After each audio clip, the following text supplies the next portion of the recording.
नमस्कार, एकताच किचनमध्ये आपले स्वागत आहे। आज आपण बघणार आहे भाजणीची चकली। या ठिकाणी हे दिवाळीचेच भाजणीचं पीठ आहे। छान 1 ते 1.5 महिना राहिलेलं मी भाजणी कशी केली तोही व्हिडिओ माझा अपलोड आहे, तो तुम्ही पाहू शकता। जर भाजणी बघायची तर हे आपण 1 ते 1.5 किलो मी करून ठेवलेलं, फ्रीजमध्ये छान राहतं हे पीठ। या ठिकाणी आपण पीठ घेतलेलं आहे, त्याच्यामध्ये आपण 5 चमचे मोठे चमचे कडकडीत तेल घातलेलं आहे। या ठिकाणी आपण गरम पाणी वापरायचं आहे। 3 वाट्या मी भाजणीचं पीठ घेतलेलं आहे, त्याच्यामध्ये आपण चकलीचा सुहाना मसाला वापरला आहे आणि साधारणतः दीड तांबे आपण पाणी घेतलेलं आहे, गरम पाणी घेतलेलं आहे आणि घट्टसर असं पीठ मळून घेतलेलं आहे। तुम्ही पाहू शकता किती घट्ट आहे। घट्ट पीठच करायचं आहे जेणेकरून आपल्या चकली आहे त्याला छान काटे पडतात।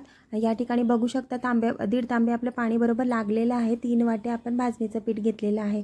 मुलांची फरमाईश काही संपत नाही चकलीची, आमच्याकडे खूप आवडीची आहे अशी चकली। तर या ठिकाणी पुन्हा मी केलेली आहे।